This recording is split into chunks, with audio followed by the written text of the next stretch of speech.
Hustle culture says that you always have to be doing something when you don't need to. Learn to rest. Hustle culture says that you can't take time for yourself. No, that's a lie. You need to take time for yourself. Going on that walk with your dog, reading that book in a park, just being present with your family. Being a business owner on your own always says, okay, I have to be working all the time. If I get an inquiry that comes in at 8 o'clock at night, I need to respond. Otherwise, they're going to find somebody else. That's the mentality that hustle culture wants you to think. Yep. But no, you don't have to do that.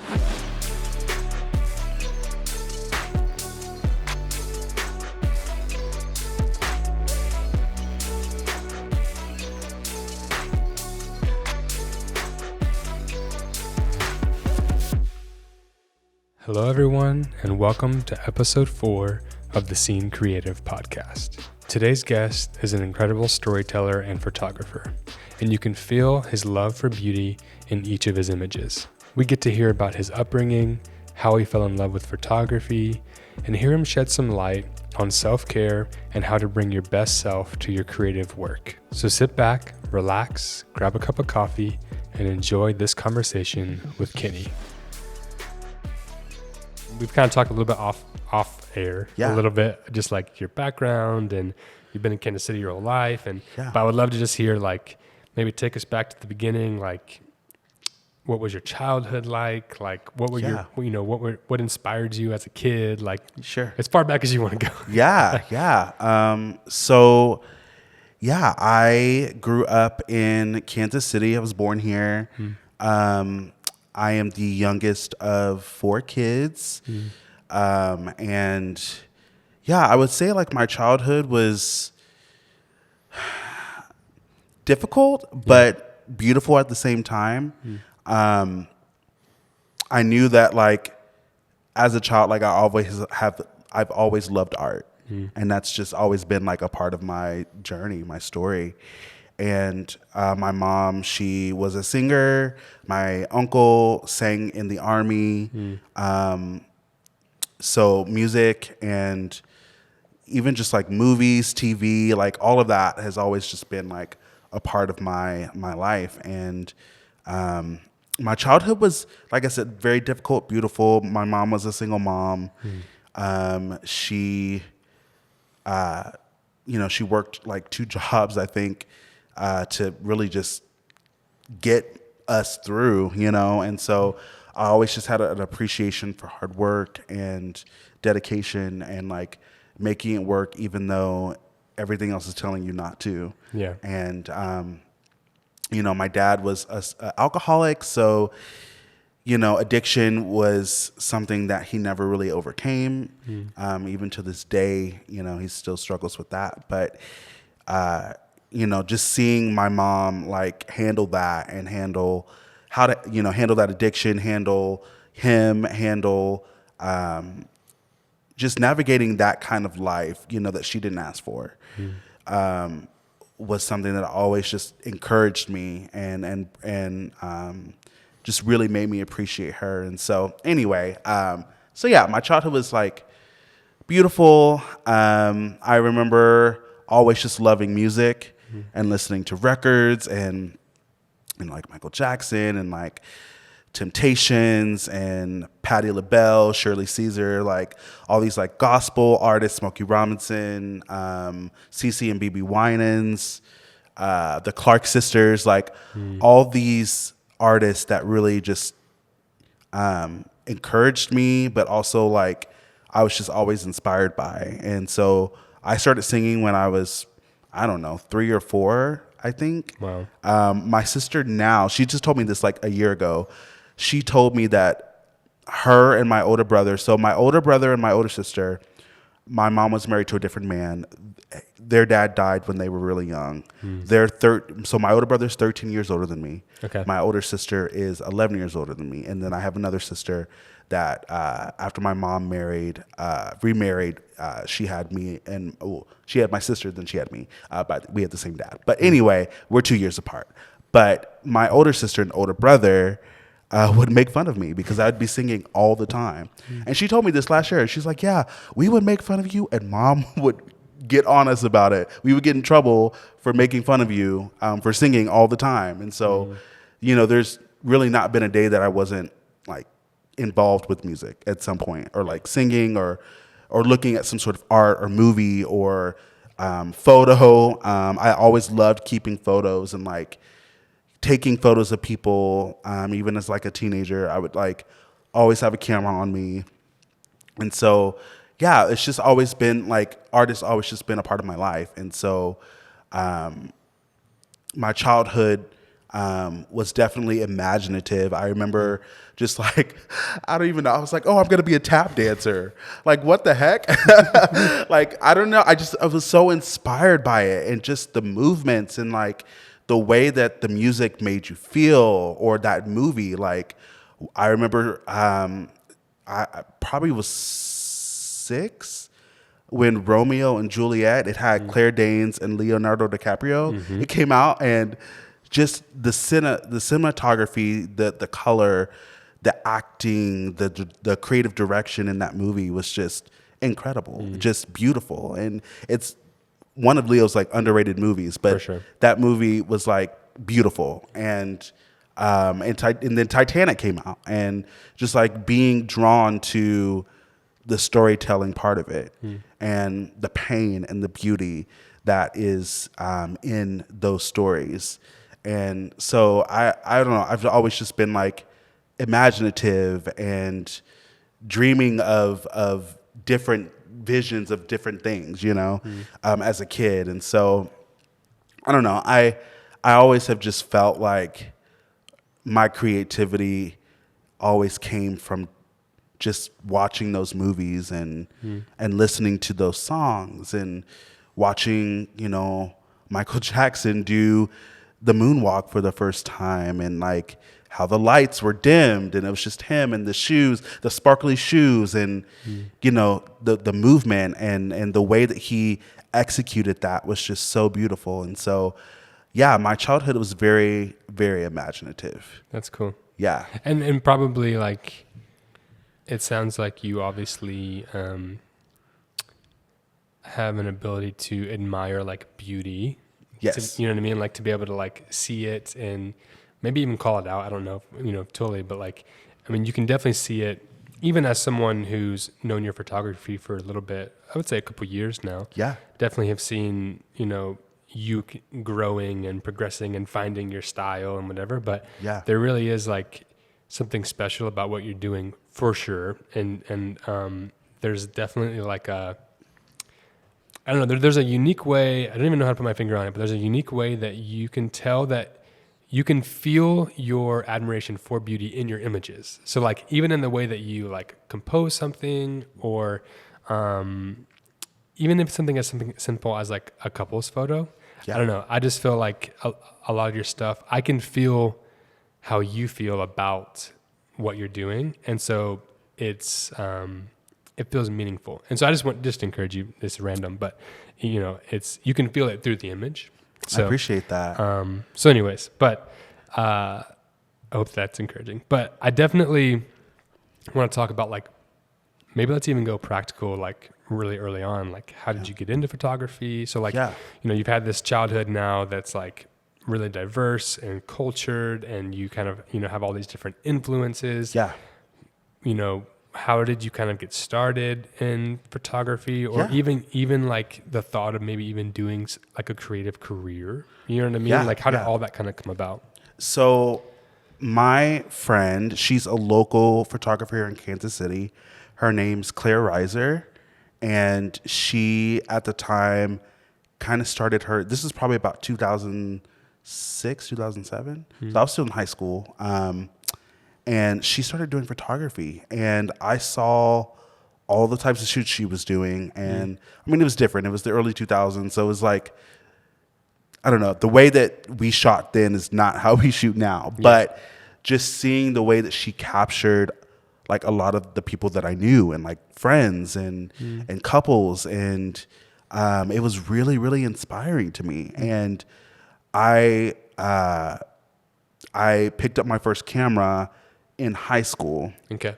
And so I did this class called electrojournalism. And so I would go and like, I would get a concept, or I would get like a story that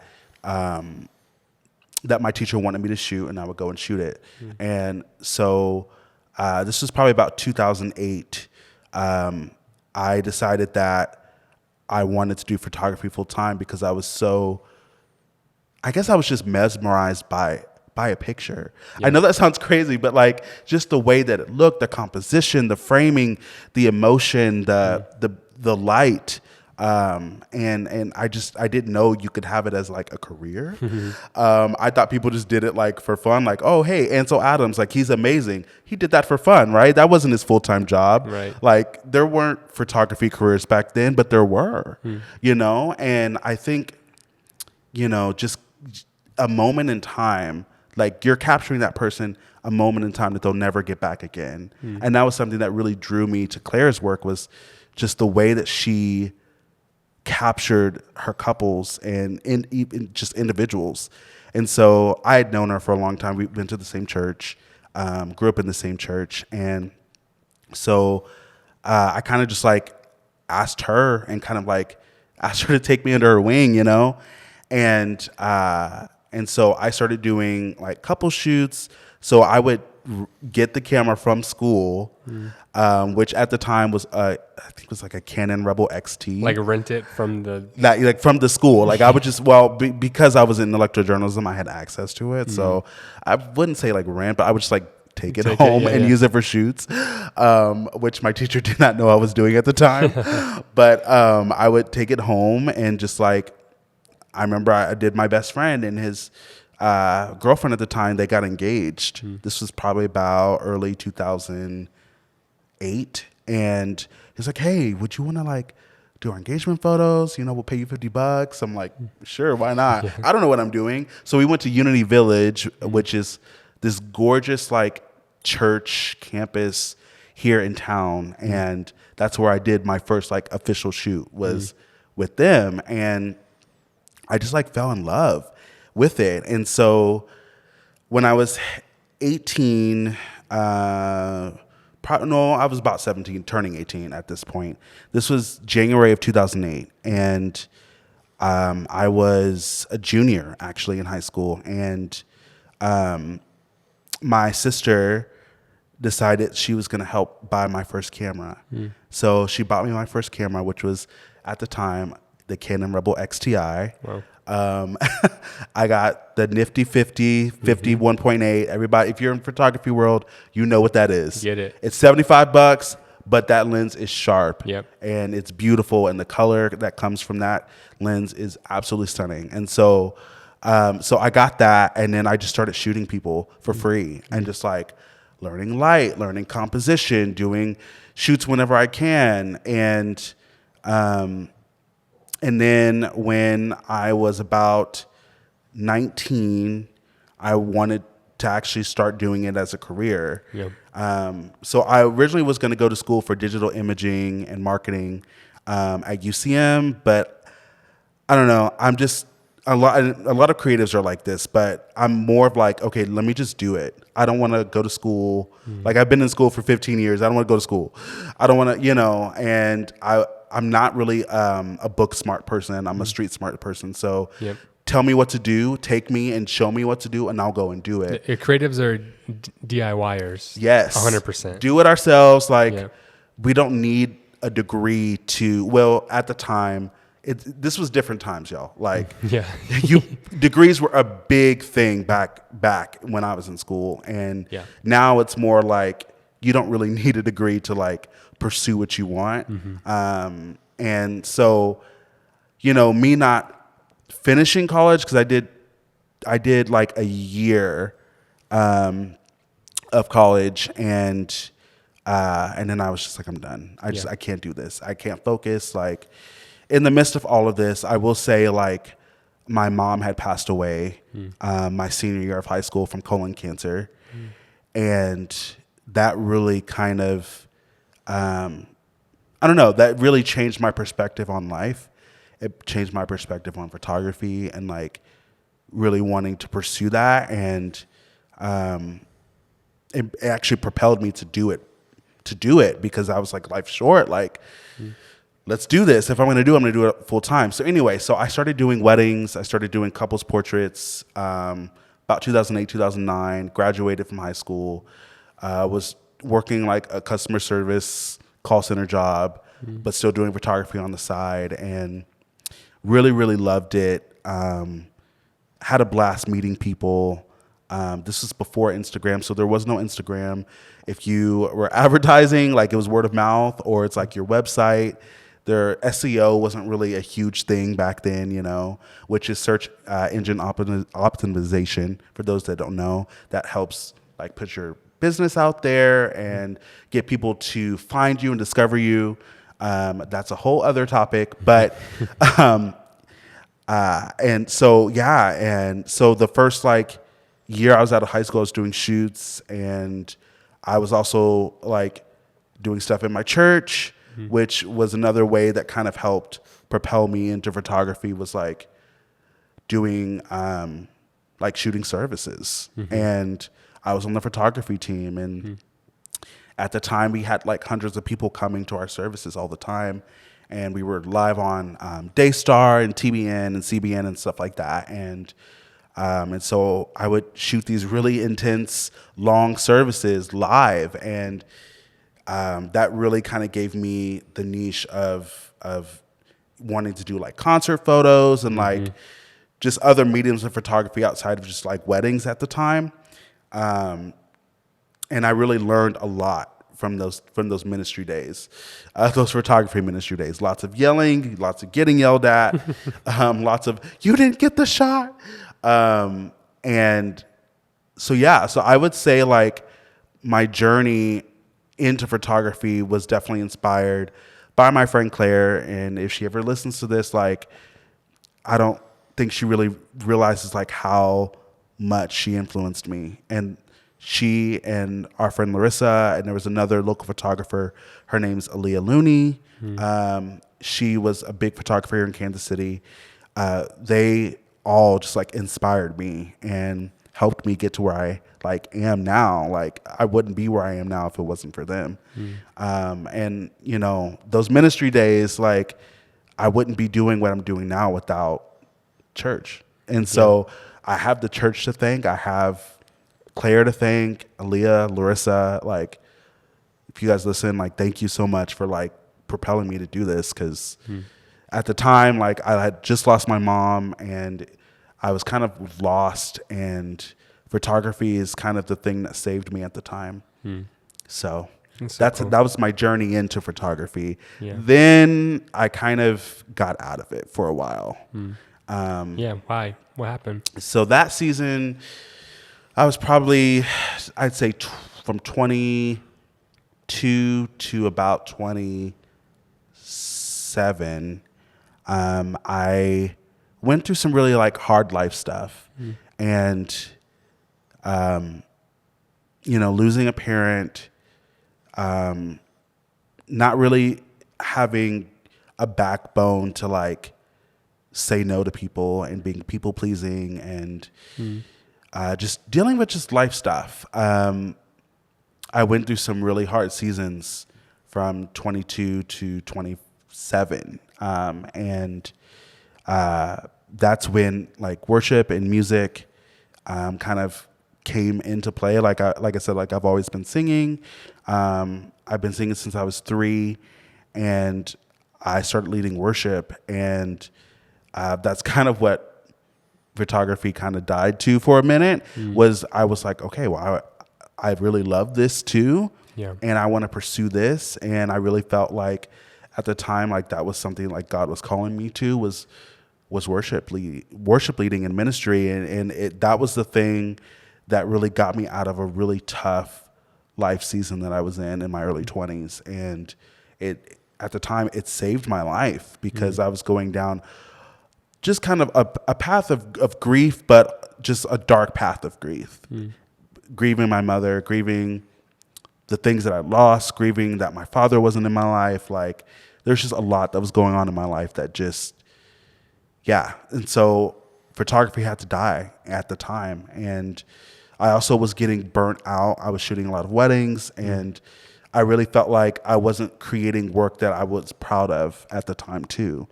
And so yeah, I let photography die to pursue worship leading. I got an opportunity to lead our young adults group at church. Cool. A lot of people didn't even know I played guitar. And so I started leading in our young adults group, which then in turn somehow got me to leading like in actual services.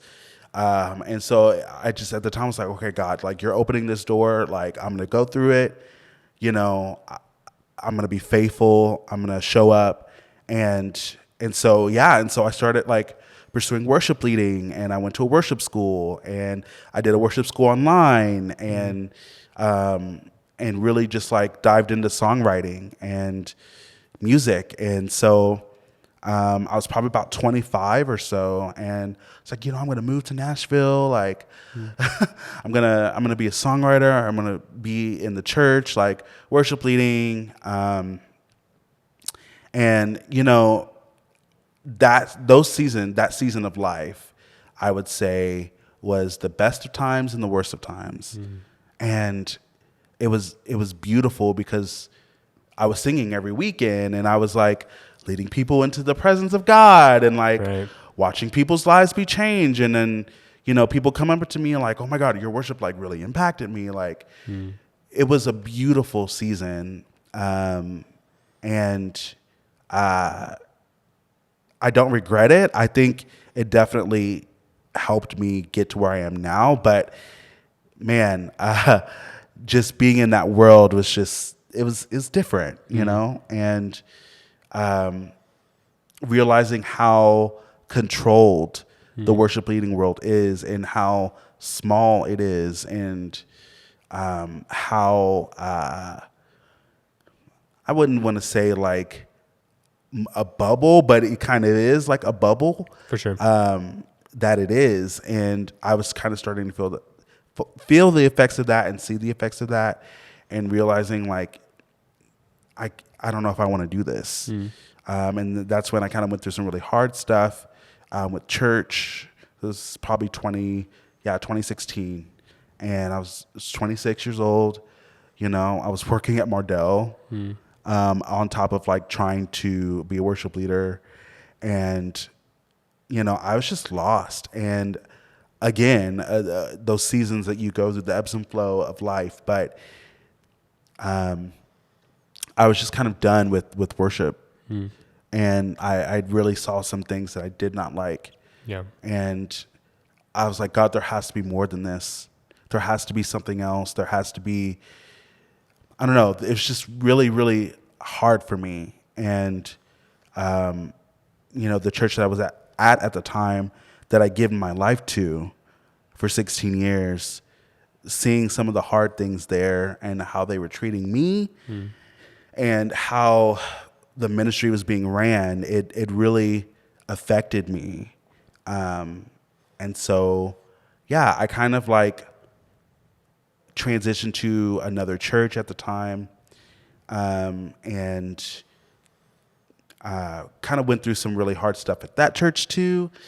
And I don't know, I just decided like, I don't think this worship thing is for me right now. And, I need something else, and that's when photography came back into my life. Was late 2016, early 2017. My friend who needed some branding photos asked me to do her branding photos. And I didn't have a camera. I was kind of dipping into photography here and there, and borrowing a friend's camera, and borrowing multiple friends' camera, I will say. You do what you got to do. But my friend, I did headshots for her, and she loved it. And she was like, man, you should be doing this you should be doing this. And it was like a light bulb came on. And I was like, well, how am I going to do this? Like, I don't have a camera. Like, how am I going to pursue photography again? And, where there's a will, there's a way, and you make a way. And I made a way by borrowing multiple friends' cameras, even if they were like really crappy cameras. Like, I don't know. I really want to pursue it. And there were some photographers that I discovered on Instagram that I really, really loved. India Earle, for one. Kaylee Kozinski, she goes by Kaylee from Kansas, here in town. I really loved her work. It was actually her wedding that India Earle captured in Scotland that really just like moved me. And then realizing that there was like a travel slash like destination elopement world, I was like, what? I've never heard of that. Like, is that a thing now? Yeah. You know, I had been out of the game for so long. Like, all I knew was family photos in the grass here in Kansas City. You know, Right. like I didn't know you could actually like travel and get paid and like create. And so that's kind of what propelled me into what I'm doing now. And I went really hard at wanting to, if I was going to do this again, I wanted to make it different than last time. Yeah. And I didn't want to be the traditional photographer. Like, of course, obviously there's people that love that, but that's just not me. And I wanted to make art that's going to outlive me, that's going to last. That's, 50, 60, 70, 80 years from now when I'm gone, they're going to be like, that's a Kenny Marshall photo. Right. And I wanted to put my stamp on that. And so I really went into this direction of like, okay, how do I pursue this? And I started doing shoots here in town. I started reaching out to like models and couples, doing lots of free shoots. This was 2019, late 2018, early 2019. Still didn't have my own camera yet. Then my brother decided that he wanted to invest in me because he believed in me and he believed in my pictures. He believed in my art. He believed in my vision. Him and my sister-in-law bought me a camera. They gave me a check and they said, go pursue your dreams. And I was working at a financial institution here in town and was just, I was just like, how am I going to do this? Like this is crazy, like wanted to do photography. Like, is that even a real career? Yeah. To most people, it's like not a career. They don't know that it's a career.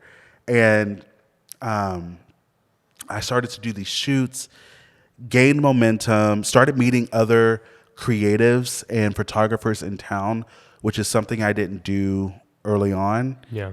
Because there really wasn't like a creative community here yet. And like collaborating with other creatives and really just kind of developing my own style. And I knew that I wanted to travel.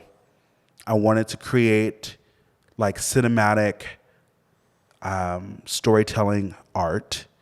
And I knew that I wanted to be making six figures doing that. And I was like, how do I like do that? And obviously like getting mentorships and watching YouTube videos and meeting other people that are kind of in that vein really helped me kind of get a path of how I wanted to do it.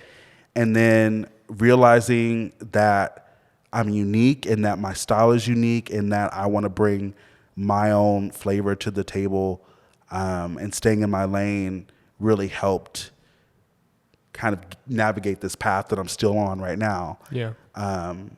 And so, yeah, it's been such a crazy journey the last few years. And so May 2021, I decided I was going to go full time and do photography, pursue this thing.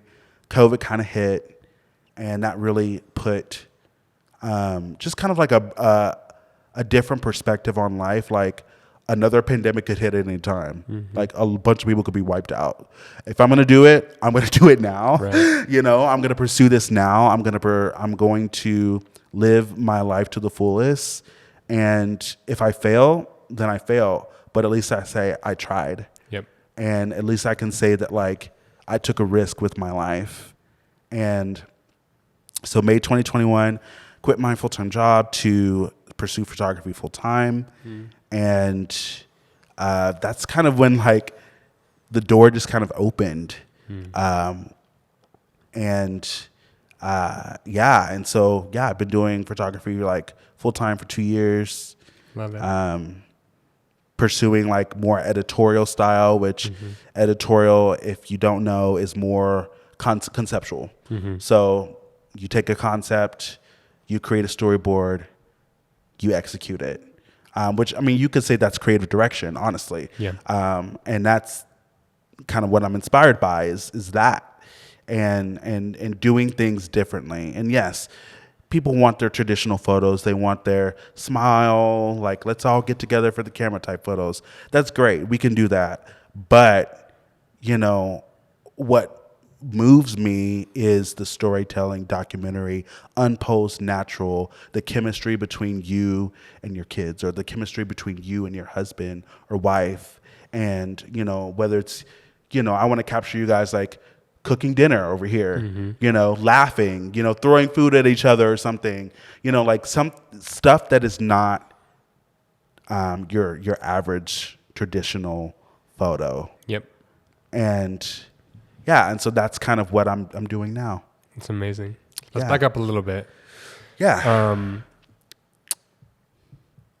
Maybe some practical, what did things look like when you decided to jump in full time? So you're like, take us back, like you're working in finance, right? Yeah. And you've been doing, you know, you now have your own camera. You've been doing photography for a little bit on the side. Yeah. What was your mindset? What was even the financial situation? And you can get as practical as you want. Honestly, Sure. the practicality is really helpful. For but sure. like, you know, like how much were you making a year? And you're like, okay, I got this much saved up so I can afford to jump, or like I had nothing saved. Like what was just like, what were your, other than like, I'm just going to go for it. What were your like practicality? You were like, I feel comfortable doing this. Yeah. And, you know, for some people, maybe it's like, I just have to do it. Right. You know what I mean? But like for you, what was it? So, at my job that I was at, it was a call center, but it was for like 401ks, IRA, Roths, 529s, specifically what our office handles, 529s. I was working with financial advisors to withdraw money from certain portfolios to send to schools for kids for college. And so I was on the phone like most of the day, and there just came a point to where I was like, okay, I can't keep doing this forever. Like it was the same thing every single day. I would do the same thing every day, and I couldn't do it anymore. And photography was kind of getting big on my end, and I was getting a lot more clientele, and I was getting a lot more people interested in like, will you come out here and shoot us? Like, and I'm like, no, I can't because I have to work, you know? And so the demand for photography kind of started to pick up in 2020. And I was doing a lot more shoots then. I was collaborating with a lot more people in town. My Instagram kind of started blowing up out of the blue. And I mean, I did get like featured by a photographer, which kind of helped, but people started noticing my work. And it was something that I'd never really experienced before. And I was like, okay, this is something's happening here. I was at the time, you know, I was making like $36,000 a year, you know, so that wasn't a lot of money, obviously, but you were still living with your family, and I'm still living with my family. So I live with my two older sisters and us. We have a house together. So that was the same situation back then. Yeah. So you know, you're sharing. You don't have a whole house note or like no, whatever. No, like your bills are probably reasonable. Yeah, my bills are reasonable. You know, obviously, you know, we share the house, we pay, you know, all the things, lights, gas, internet, utilities, all the things. We own the house that we have. Cool. We've been in that house since I was 12. Wow. I did move out on my own for a little bit, and then I moved back. So to preface that, you know, at the time, 2020, that's when COVID hit. And I was working this job. Demand for photography just kind of like started to pick up. And I knew that if I wanted to do this, I had to give it my full attention. Like I couldn't keep going to work full time and then doing photography on the weekends. Like it was exhausting. Yep. And I like I said, I was making about 37,000 a year, which in today's world is like chump change. Yeah.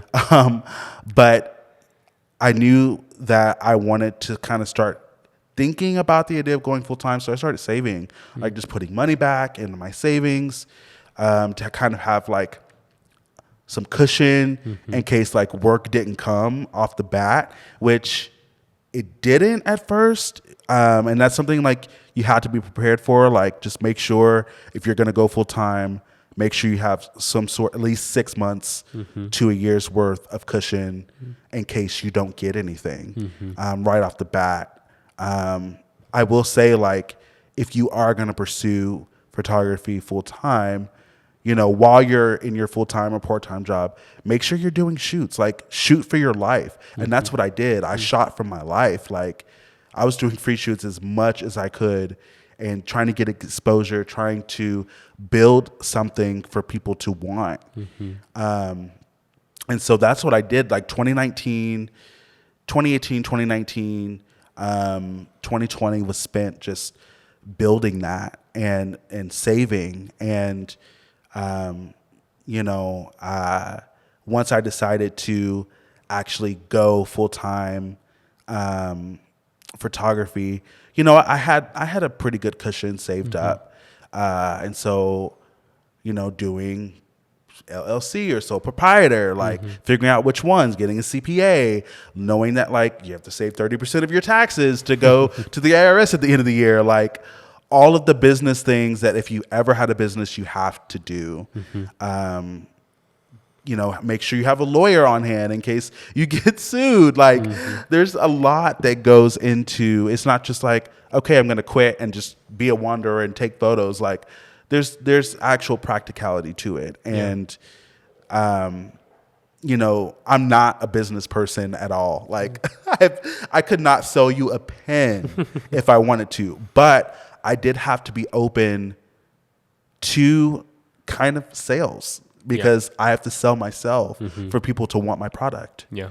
And I don't know, the car salesman sales mentality is just not my, that's just not who I am. And I think that, I mean, you go get it, but that's just not my personality. So I had to learn to be a salesman in a sense. And I'm still learning that aspect because the business side of it scares me. And, you know, learning QuickBooks and, you know, making an Excel spreadsheet, which my sister helps me with a lot because she's more of like the logical financial stuff, financial like person. That's what she has a degree in. So she like helps me in like writing up business expenses and writing off and like making sure you know, the time that you go for me, the time that I go from my house to the shoot, that's a business expense, gas, business, you know. And so learning all of that and having that in the back of my mind while I'm pursuing this, and make sure you get a CPA that's going to save your life, seriously, for taxes. So yeah, it's just that whole learning curve of running an actual business was hard at first. And it's still hard for me because that's just not how I think. Yep. I'm more of the creative. I would rather just be in the creative flow of it all the time. And I'm like, that's not how you make money, you know? And so, yeah, it was definitely a learning curve for me. But once you get the hang of it and you really put your all into it and you don't let fear hold you back, because that was the thing that was holding me back was fear. Like, I'm not qualified for this. You know, being a photographer, especially being Black and being a photographer in white spaces, how do I navigate that? You know, that was something that was also that it came up, you know, and in the type of photography that I was in and not really feeling welcomed into some of these spaces, especially like the elopement travel world. at the time. It's a lot more open now, but 2018, 2017, 2019, there really wasn't like a lot of that yet.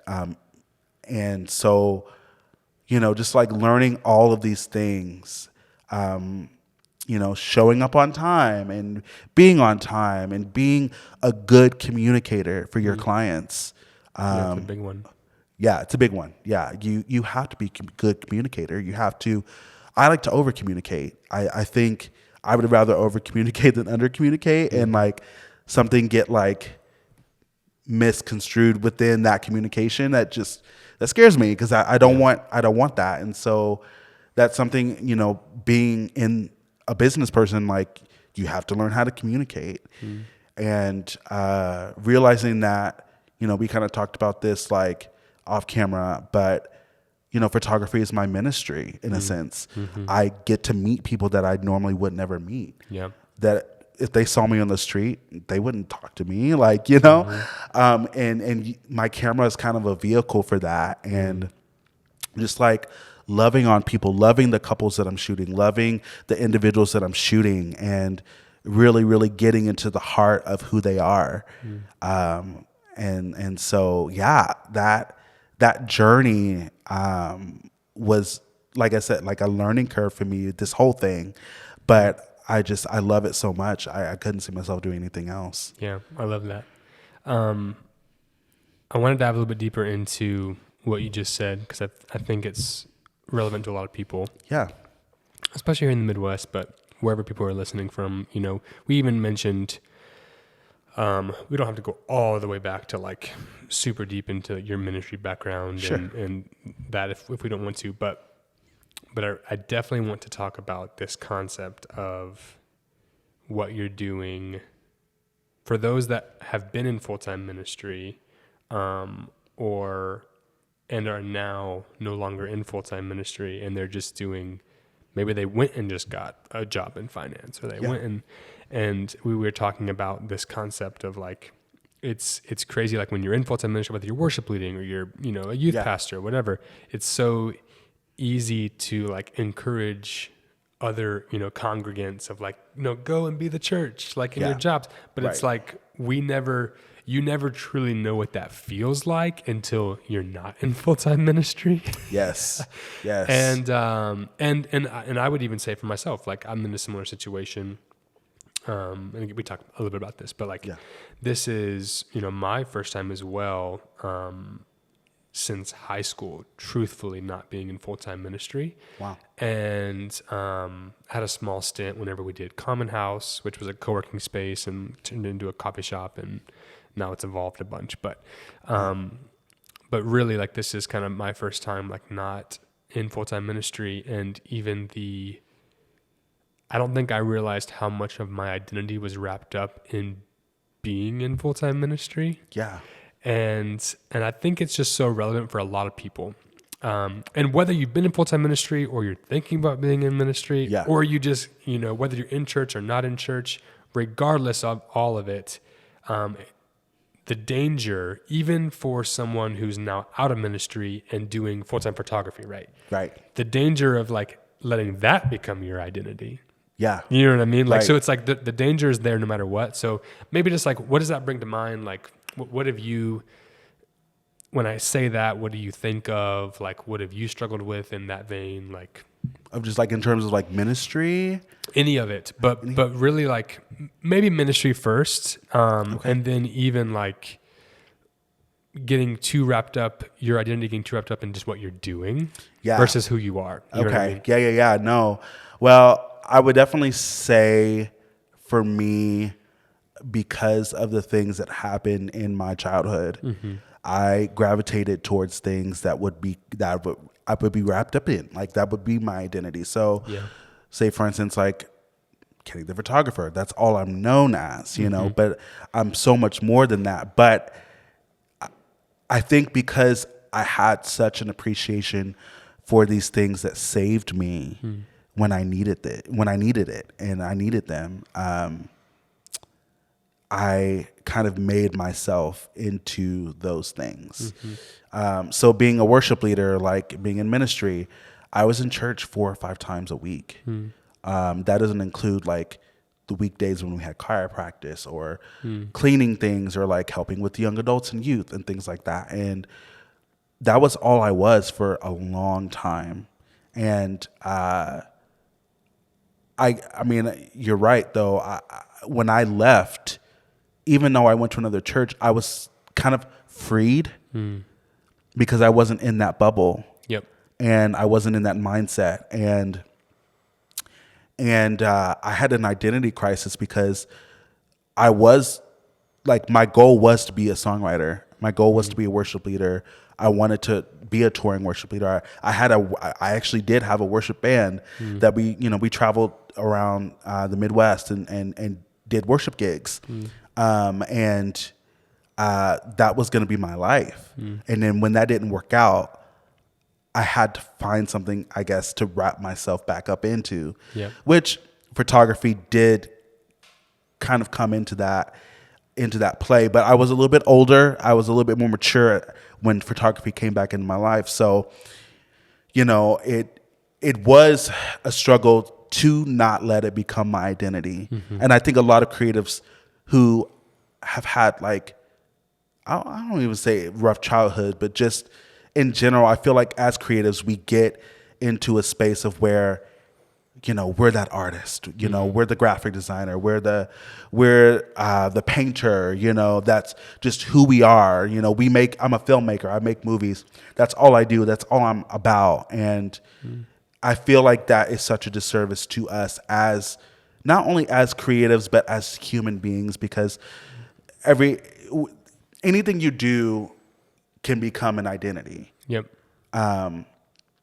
But it's such a disservice to us as humans because there's so much more out here that we can gravitate towards that can help us even in the identity that we think we are in. Like, I love, let's say I love TV shows, and I'm really inspired by late 90s, early 2000s TV shows. I grew up watching Dawson's Creek. I grew up watching The O.C., One Tree Hill. I grew up watching The Office when it first came out. And those forms of like writing and screenplay and just like the creativity in that,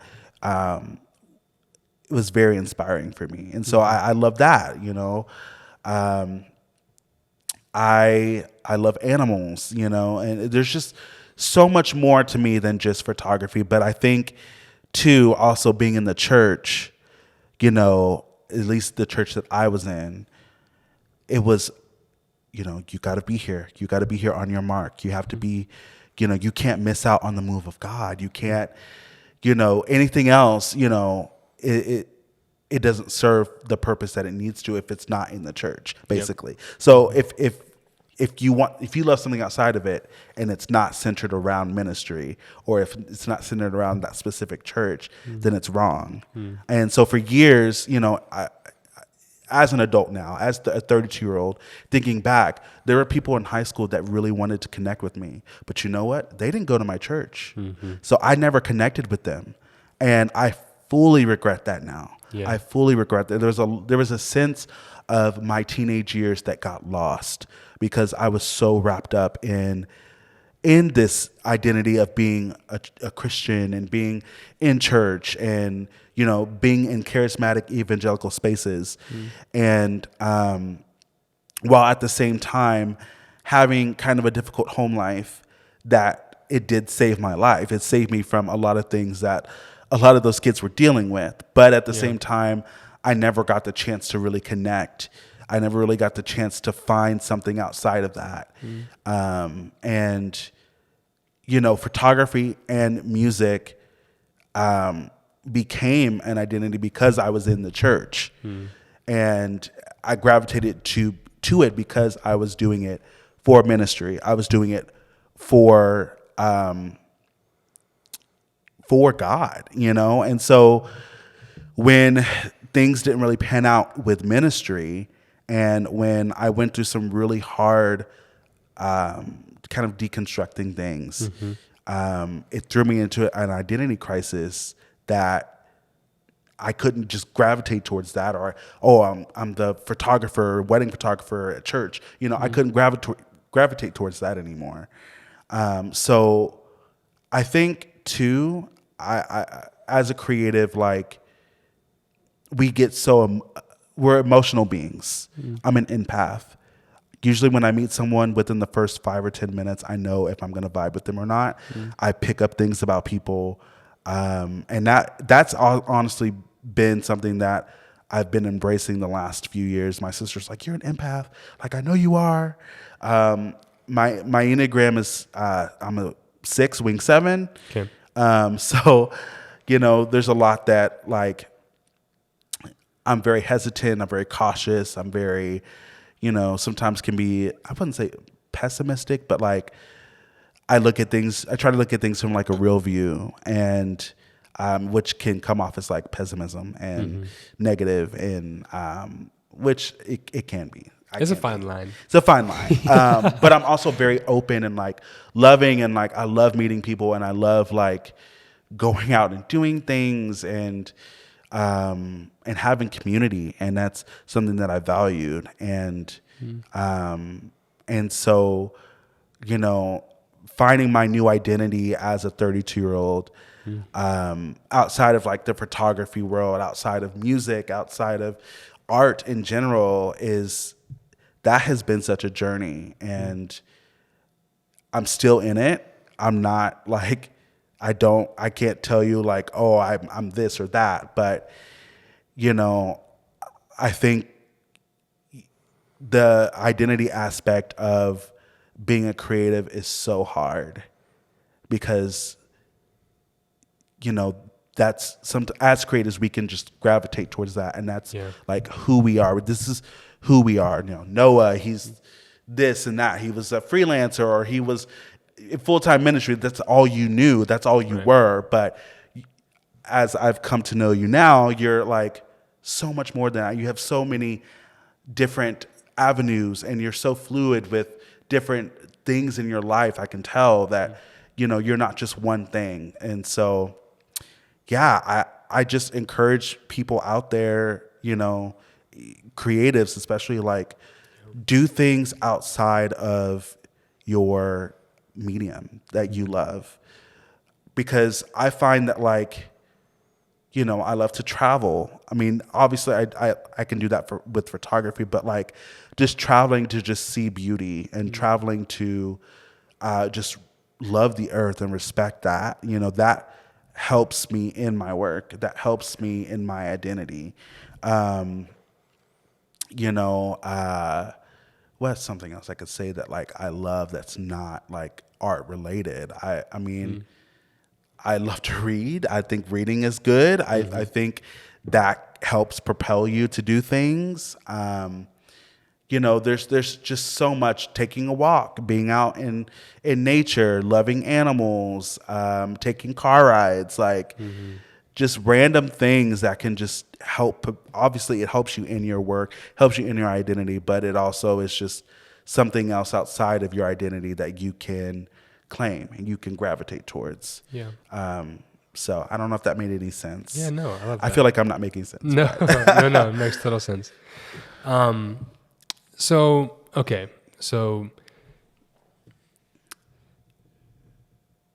maybe let's go. So you gave some practical on like making the jump into full time, right? Yeah. Now you're in this space where you're doing it full time. Yeah. You're not at the 6-figure mark yet. No. But that's your goal, right? Like how where are you at in the sense of like how far away from that do you think you are? Like what are you doing practically right now to like get there? What have you had to change like in your mindset to be able to like break through that barrier? You know what I mean? Like what's going on with that? So I would say like practically right now I am really just leaning more into the space as a photographer, and not letting fear hold me back. I think that's even the last few years, I think that's kind of what has held me back was fear. Yeah. And I'm like, I can't let it hold me back, because if I do, I won't be able to reach that 6-figure goal. Yep. And not being afraid to jump all in. Mm-hmm. You can't be lukewarm with it, you know? And I feel like that's kind of what I was like. I'm like, okay, I'm in, but I'm like half out. And I think the thing I'm most afraid of is not even other people, but myself. And I feel like that was what was really keeping me from getting to that space of getting to those clients, and like not being afraid of like clients that want to actually pay you. Yep. You know, like that scares me. Like, okay, they wanna pay $10K for this. I'm all in. Yep. But not being afraid to say I'm all in. Right. Well, and obviously, as soon as someone says something like that, your immediate thoughts go, especially if it's something that's not natural. Yeah. Your thoughts immediately go to like, am I worth 10K? You know right. what I mean? Like, can I bring 10K worth of value? Yeah. You know like, am I going to bring that experience to them? Right. And because anything that you do as a creative, you want people to experience that. It needs to be an experience. Yep. And I feel like I do try to create that for my clients. I do try to create that with my music. But, you know, wanting to do it and actually doing it is two different things. Yeah. And so the practicality is like just leaning more into it, not being afraid, being bold and confident, because that will come through in your work. It'll come through in how you shoot. It'll come through in how you run your business. Mm-hmm. And, you know, getting that confidence and boldness is something that I still struggle with, because I self-doubt myself a lot. A lot of creatives do this, but, you know, I wasn't, you know, as a child, as a teenager, I wasn't the person that like people would go to. You know, I'm short, I'm stocky, you know, I'm just, I don't know, I'm just different. And so I've always struggled with just being confident in who I am, and being confident as, you know, a photographer and a business person. And but I think, you know, when you get those type of clients that you want, and you get that identity is not exact all who you are. Like we were talking, like once you get through the bubble wrap and push through, that's when like the abundance starts to come. Yeah. And so, you know, practically I am being more confident in how I respond to my clients. I am obviously leaning more into SEO and marketing myself and running ads, and you know, not being afraid to reach out to people, and you know, showing up on Instagram and showing up on TikTok, and like showing up on Pinterest, and making sure that people see that my work is valuable, but I'm also valuable too as a person. And I'm someone that they want in their corner. I'm someone that they want in their life. And so, yeah, a big part of it has been like just being confident and bold and owning who I am as a man, but as a creative, as a photographer, and navigating that journey. Yeah, that's awesome. Yeah, and even practically, like even to go back to like the 10K, right? It's like for someone out there, for the photographer out there right now, who's, you know, who their friend just paid them $400 to shoot their wedding, right? It's like we talk about in demand. You only feel you're only worth what someone's willing to pay, right? Like there's that concept, right? Not self-worth, but your work at the moment, at least, right? And so when you get a client who's like, oh yeah, you know, we want you for you, and we're more than happy to pay $10,000 for it. Yeah. The first one is like self-doubt floods in, whatever. It's daunting. But afterwards, you realize that the value you bring is actually worth that much. Yes. And then now you have a new floor to then raise the ceiling even higher, right? Yes. And so just to encourage anybody, like, keep doing it. Yes, keep going. Be confident in what you're doing. Keep getting better at your craft and what you're doing. Master your craft. And opportunities will come. People will find you who are willing to pay you for what you're worth. Yes. And you just become more and more confident the more you do it, the more you realize someone's willing to pay. Yeah. And you never know, like, the one person who, like, 3X's what you were previously charging. Yeah. You know what I mean? Yeah. And I think part of it is just realizing that, like, you are worth that much. Yes. You're worth getting paid for your creative work, whether you feel like it or not. Yeah. And you just need to consistently show up so that you can eventually be surrounded by people who also believe that. You know? And so that leads into the other thing, which I think is really big, is like the community aspect of it. Because it sounds like for you, a really big piece of your success and your growth over the last couple of years has been because of the people who have been in your corner, encouraging you, who you've been able to see have charged tens of thousands of dollars for things. So you're like, okay, it's possible, right? So if they can do it, I can do it.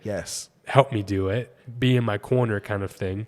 What would you say to the person who is like, you know, just getting started or has been doing it a couple of years but hasn't really taken it serious? They see, you know, some people maybe locally or maybe just online. The beauty of Instagram right now is you can just DM people who you inspire to be like. Yes, you can. How would you say to go about finding people and building confidence to reach out? And, you know, does that make sense? Like, yeah. So some of my closest friends I've met through Instagram in the photography world. So there's her name is Liz Rudman. Her and her husband John are like some of my closest friends, and I love them to pieces. And I reached out to her. I was like inspired by her work and her travels and John and his filmmaking and that's how we became friends. And like, I never honestly did that before. I was really scared when I first reached out. This is like 2019. And so, you know, Instagram was popping with photography. Like, it was like, especially in the couple adventure filmmaking photography world. And so, you know, I didn't realize that she was local. I was like, oh, Lawrence, you know, hour or so away, but her and her husband are based in Overland Park, and I reached out to them. And like, the funny thing is, like, we had been trying to get together for I think a few months, because they travel pretty much 75% of the year. They're traveling doing photography work. I was leading worship at the church that I was at the time, and they came. They actually showed up, but they didn't know that I went to that church. They didn't know that I was going to be leading. And so I'm leading worship, right? And I see them in the crowd, and I'm like, oh, what? No way. We've been trying to get together for a while, and they were there. They just showed up. And so we actually were able to connect in real life because of that. And I went on my first trip to Oregon with them. I fell in love with Oregon because of them. We were able to like really just kind of build a little community through that. And I met some of my closest friends, Adam and Ashley, Savannah and Luis, all these people that I know that are in like kind of like the photo creative medium through them. And that was all just through a DM. And so, you know, my encouragement is, if you see people that you really love and admire and that inspire you, reach out. I mean, I met India Earl through Instagram. I just DM'd her. You know, it's like, I was reacting to one of her stories, you know. Kaylee the same way. Kaylee from Kansas. I reached out through Instagram. I was like, oh my God, I love your work. Like, what preset do you use? That was the first thing I ever asked her. And she was just so open and nice and kind. And then, I was doing I was doing lyrics at Create. This was 2019, summer of 2019, and her husband Ben showed up to a service, and they're really good friends with Zane and Brooke and cool. and things. And so they all showed up, and I actually got to meet her in real life, and so that was really cool. And I got to have coffee with her husband Ben, who's an amazing graphic designer. But just obviously like be respectful and like, right. Don't be creepy, but like, yeah, if there's someone that you really, really admire and, you really want to like build a community, or you want to learn from someone, or, you're just looking for somewhere to belong. Like, don't be afraid to reach out to people, because 9 times out of 10, they're looking for the same thing. Yep. And being here in Kansas City is kind of the best thing for a photographer, but also the worst thing at the same time, because I feel like there aren't a lot of people competing here when it comes to photography. Like, I'm kind of in my own lane. Like, no one's really trying to compete with me. And that's the thing that I really love about the community here and being here and being based here, is I'm able to do my own thing while still being able to book shoots, and having a lot of the photographers that I've met around here are so kind. They're so loving. They're also trying to build a business. They're also trying to build a life, and being able to just collaborate and really just have that sense of community has been awesome. And like I said, a lot of that is through Instagram. So yeah, I just want to encourage you all out there, like, seriously, just like DM your heroes, because you never know what opportunity can come from that. Yep. No, that's so true. What I really want to talk about is, what are things that you do to stay healthy? How do you create, what are some rhythms that you've created? Or maybe you're like, actually, I'm not healthy. That's okay too. Yeah. But like, what are some things you want to do then? Or what are some things you have seen done to be able to have healthy rhythms, healthy boundaries, so that in 20, 30 years from now, you're still loving what you're doing. Right. You know what I mean? You're able to like grow and have a family, whatever you want the future to hold for yourself. Right. And still have healthy relationships, healthy daily life. Yeah. You know what I mean? Like, what are some things you're doing, or some things you are seeing others do, if anything in that? Yeah. It's funny because I talk to my best friend about this all the time. She's also a photographer. I think hustle culture has really just, I don't know. We all have to make money. We all have to pay bills. We all have to live. Yeah.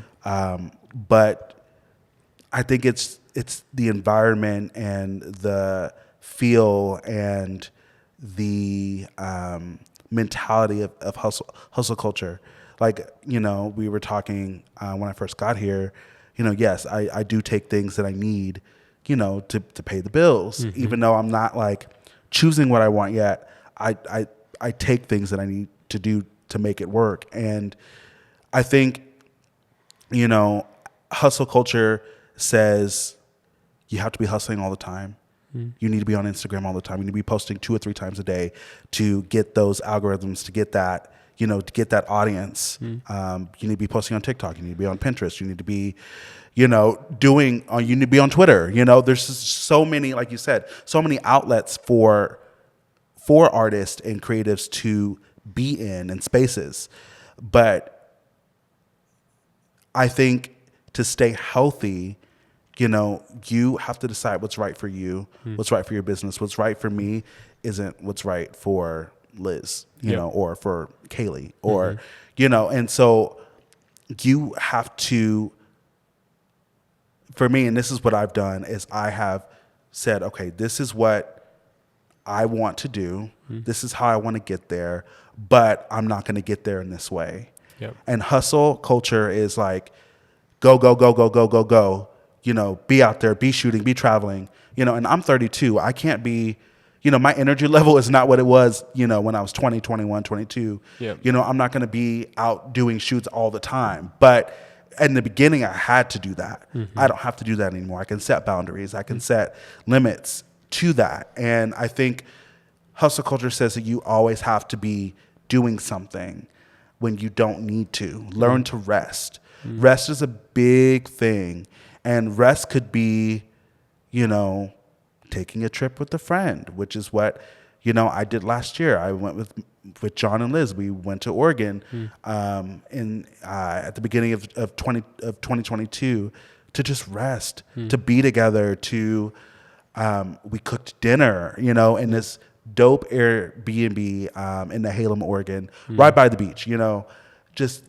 We just needed to rest. And I think, hustle culture says that you can't take time for yourself. No, that's a lie. You need to take time for yourself. You Self-care is important. Getting up and brushing your teeth, getting up and drinking that glass of water and making sure you're getting your daily water, taking your vitamins, going on that walk with your dog, reading that book in a park, or, just being present with your family, hustle culture. And being a business owner on your own always says, okay, I have to be working all the time. If I get an inquiry that comes in at 8:00 at night, I need to respond. Otherwise, they're going to find somebody else. That's the mentality that hustle culture wants you to think. Yep. But no, you don't have to do that. So setting boundaries. If I respond to inquiries 8 a.m. to 5 p.m. After 5 p.m., I'm, just like at 8 to 5 or 9 to 5, I'm not going to respond to you until the next day. Learning that, like we said, and this kind of goes into what we were talking about with identity, this is not your everything. Just because this is what you do, this is not who you are. Yep. And setting those boundaries means I'm going to do other things. I'm gonna experience other things. I'm gonna experience other people, having other people outside of the creative world, people that are more in the business world or logical, or one of my best friends, she works in HR. That's her thing, but I love hearing her stories. I'm inspired by her stories and her point of view of the world. Having people that are not in the creative space also helps set boundaries for yourself, because it's not just all about that. Yeah. And, I think that there is enough room for everybody at the table. And hustle culture wants to say, no, you got to do this on your own. You got to, this is about you, me, myself, I. It's very self-centered. But setting those boundaries in community and having community and having people around you that help you and that see your blind spots and that see, they see who you are, but they also can call out those things. Yeah. That's also helped me, having people around that believe in me, but also, help me see that, like, maybe you doing this isn't the right thing. Maybe going on that trip is probably not the right thing to do right now. So having people around you that can see the things that you can't, because sometimes we can get, as business owners, or just in general, just humans, you can get focused on that one goal. I want to make six figures. I want to do this. I want to do that. Yes, you can get there, but you've got to have stops along the way. You've got to have rest along the way. Otherwise, you will burn yourself out. And I think even in the photography world, like the wedding photography world, while it's beautiful, it's very polarizing. It's very cutthroat. And it's very me, myself, and I. And, it's just something that for me recently in the last few years, I'm like, I don't want to be a part of that. Like, I don't want that to be all I am. I don't want to just exist in that, in that space, but not take up any of that space, if that makes any sense. And, I have found that, like, getting off Instagram and getting off, turning out that business mindset, when you're done for the day, has really helped, me stay healthy and not taking every single piece of work that I get through the door. Yeah. Even though my mindset is like, I need to do this. Mm-hmm. That hustle in me is like, you got to do this. I'm going to say no because I know that I'm going to be burnt out if I do it.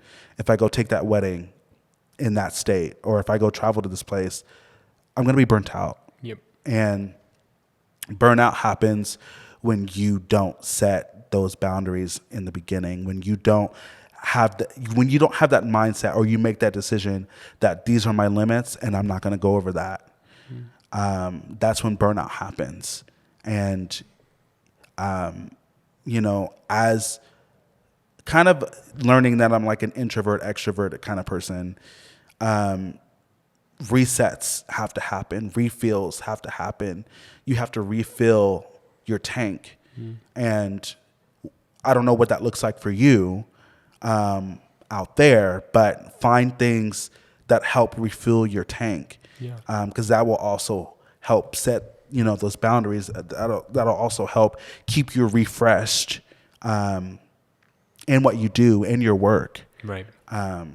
So I would definitely just like find, like you said, those rhythms, those things that really help you like stay grounded, and that help you refuel your body and your mind and your spirit and your soul.